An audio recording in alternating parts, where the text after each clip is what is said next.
right back.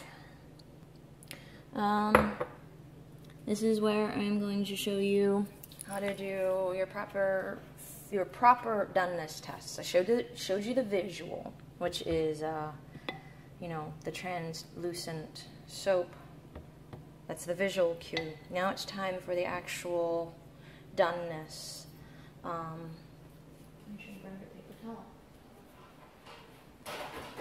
we go. Now your actual doneness test, the actual true doneness test, is where you are finding out if there is any free fats and free lye. Okay? What I'm going to do is I took a piece of the soap here.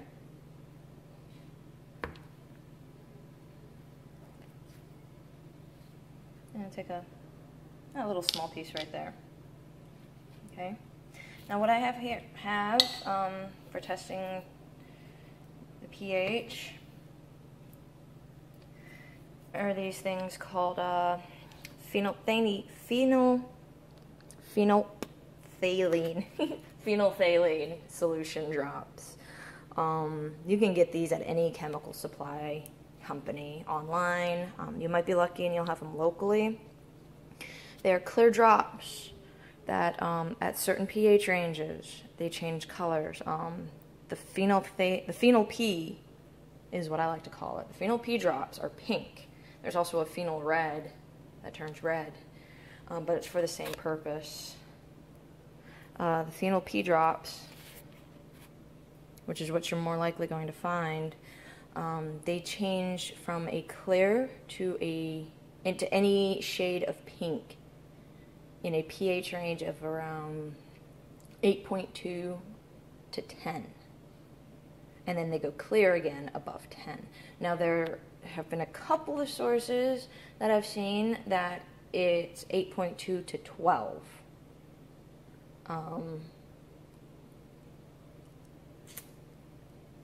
I'm unsure as to why there are two totally different numbers there, because 10 and 12 on the pH scale, it's not just like a yardstick that you tick off notches on. The difference between 10 and 12 is ridiculous as far as how caustic and dangerous it is on a pH scale, especially for your skin.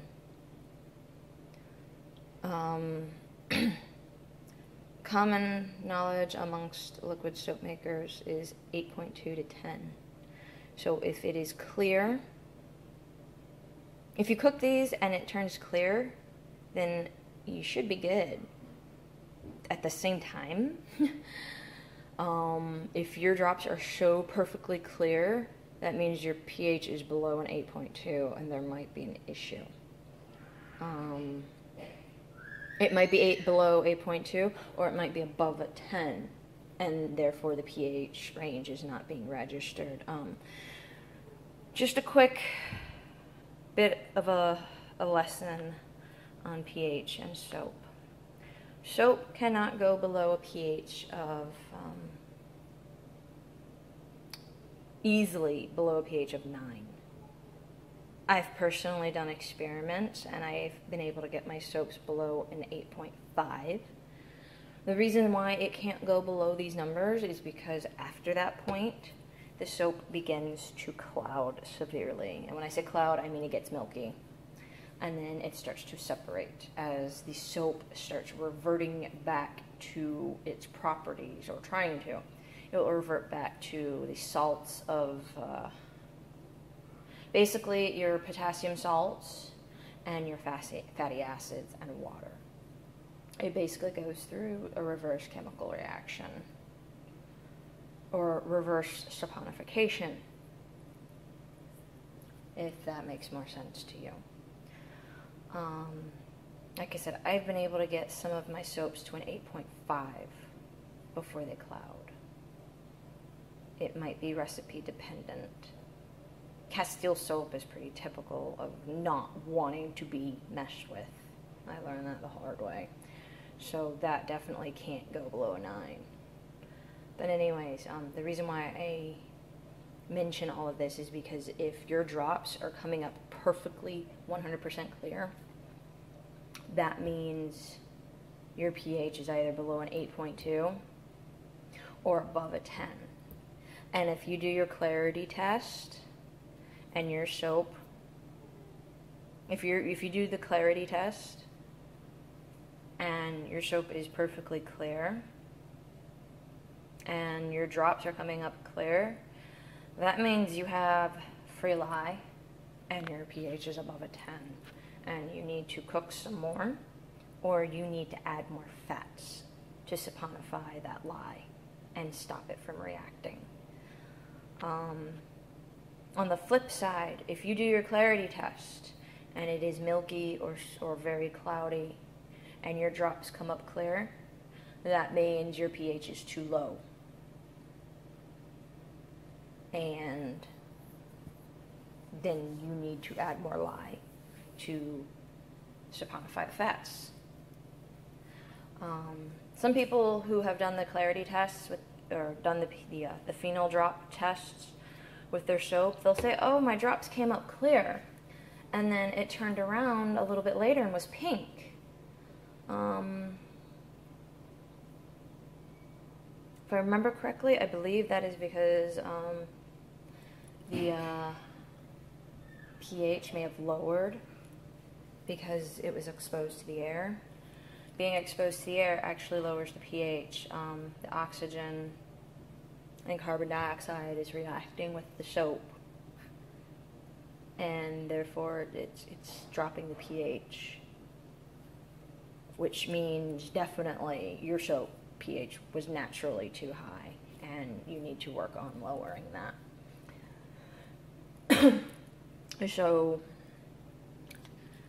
I like to just drop my drops right onto the soap.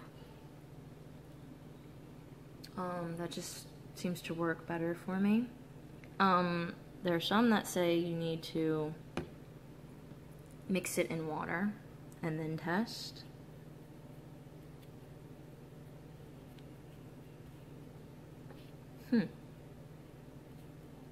I'm not getting anything. Remember that thing I just said about, pH being too high or too low? This might be that indicator. I'm seeing if there's any change on the paper towel. I'm not seeing any.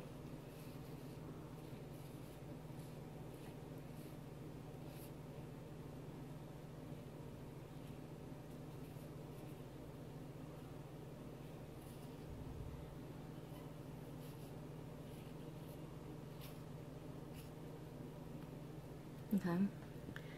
We're gonna just leave that there, and then I'll just test it while it's in the water. In the meantime, I've got a good sized chunk here. I'm just gonna drop that in the water. I'm gonna rinse off this little tool here.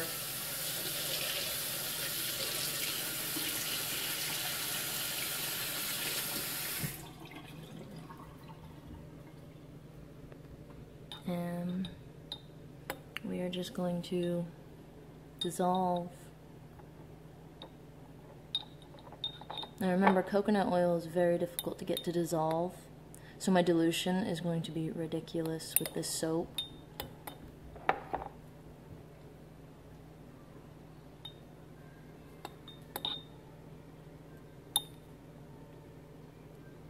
So far it looks like it's coming up fairly clear, just because the soap piece is dissolving. It's getting smaller.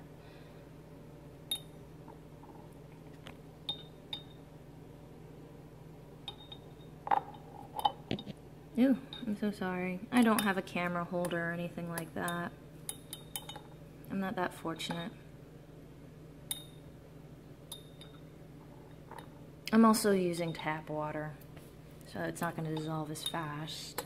Not tap. Blech. Not tap. No tap. I'm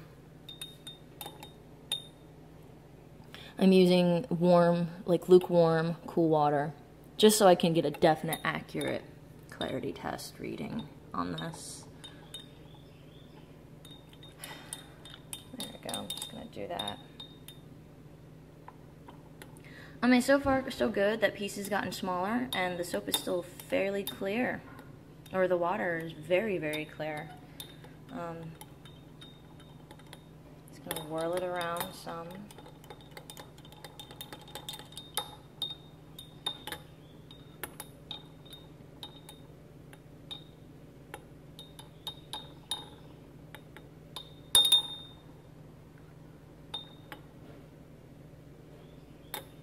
I don't want to put my fingers in this to dissolve it, just because that might contaminate it. I don't feel like hunting down my gloves right now.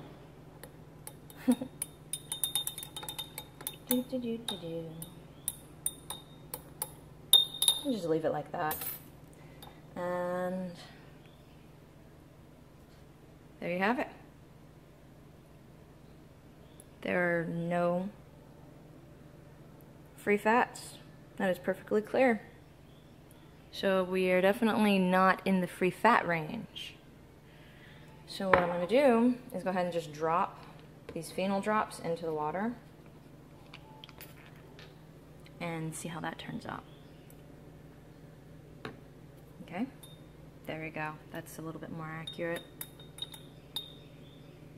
And that's pretty bright, I think. Huh. This may need more cook time.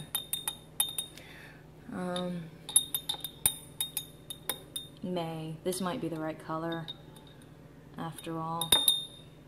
The only other way to test this for sure is to whip out my pH meter, which I do have. That is the other testing method that you can use in the end for testing your overall complete doneness of your soap. That is by far the most accurate method for testing your pH in your soap. Yes, you can use a pH meter on your bar soap as well. Do people choose to use one? No, they don't want to, because some people just don't want to know. Or they don't know how to do it. Or then you're left with the, okay, my pH is too high, now what?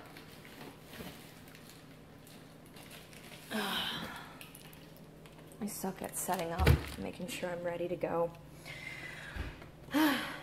Anyways, I'm gonna go ahead and set up this meter, and then I'll be back.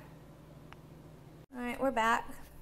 I'm just waiting for my pH meter to steady out a little bit. I'm waiting for the stable indicator to disappear. Sometimes I like to just go ahead and drop it in and test it, and it stabilizes that way. It's probably because it's exposed to the air.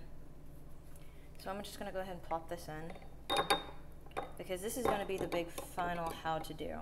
This will tell you exactly what you need to know. And as you see, that is pretty up there. I mean, look at that. That's almost a 10. Which explains why the drops are so pink.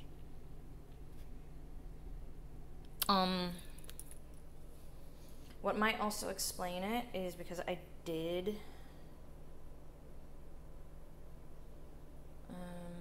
calculate with a slight lye excess, and well, I'm gonna say slight, meaning not really.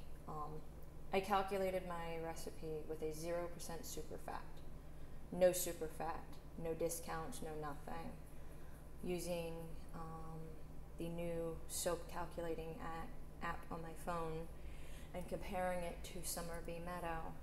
Summer Bee, when you do a 0% superfat, naturally calculates your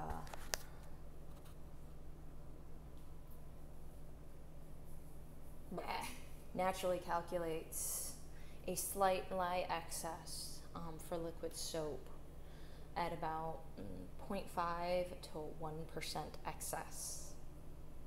This is according to David Fisher of Candles and Soap Making, the about.com blog that I had mentioned last night. You'll find a lot of this information in the lye excess section for liquid soap making. A lye excess is calculated to make sure that all of the fats are saponified. There are no free fats in this soap. And so that excess is there for a reason. And then what you're supposed to do is turn around and neutralize.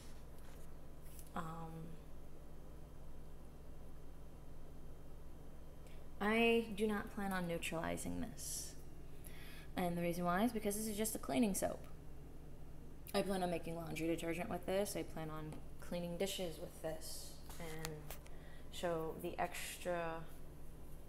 strength from the lye, while it might not be nice on my hands, it's going to be great on my dishes and my clothes.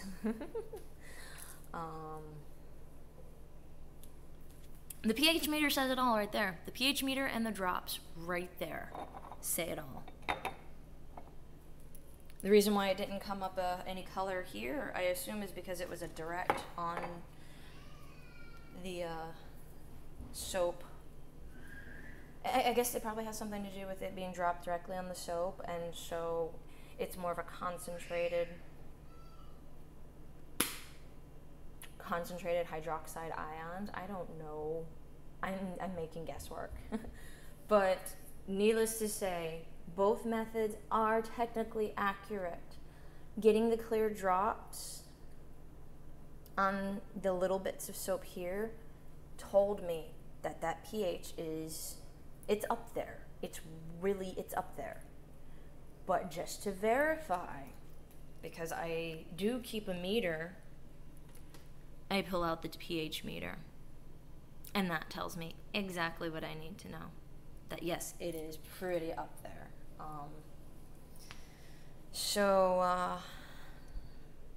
There you have it.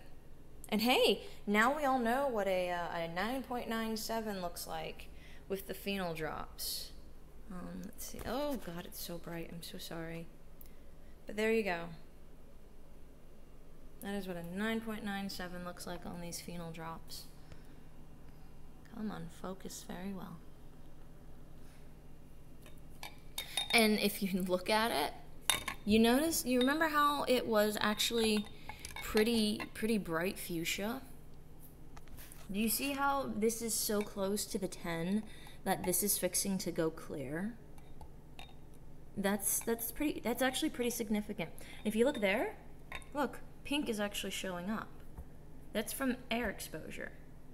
Carbon dioxide and oxygen mixing in with the hydroxide ions and actually lowering the pH for this. So this is, you're watching chemistry right here. Look, there we go.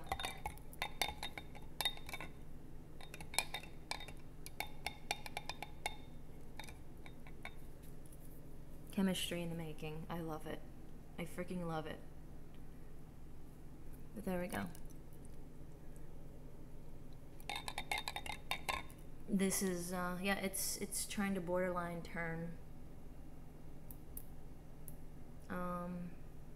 I'm gonna leave this like I said, I'm gonna leave the pH as it is, just because this is just a cleaning soap. I don't plan on bathing with it or washing my hair or anything. Don't plan on using it on my kids or my pets. But this gives you the idea of what to look for.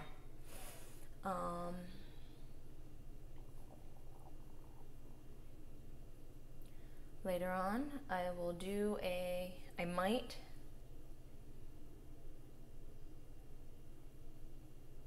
actually might do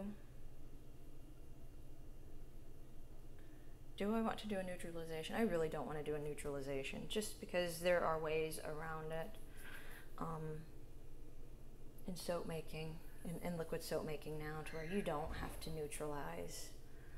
And I will explain that the next time around. So pretty much this is what you're looking for when you are working with liquid soap. You pretty much saw how quickly coconut oil soap goes through its phases. You got to see a volcano and pretty much got to experience with me what happens and what you need to do in a volcano. That was kind of interesting. You get to see what the pH of the soap looks like and how to test for that to make sure that it's skin safe if you're using it on your body. or just, testing for doneness in general. This is done. I'm done. I'm just going to heat this crock pot back up, boil some water, and I'm going to start diluting. And my only advice for dilution, starting out, and I might come back and do a little bit for that as well, just to point out a few things, is dilute slowly. Don't use ratios. There are some folks that'll say, oh, do a 3-to-1 water to soap ratio, or do a 2-to-1 water to soap ratio. Some will say, oh, you need to weigh this out and follow this chart. Don't do it. Ignore it. I swear to God, just ignore it. And the reason why I say that is because I've had way too many people who have private messaged me and said, well, I followed so-and-so's ratio and my soap's still watery.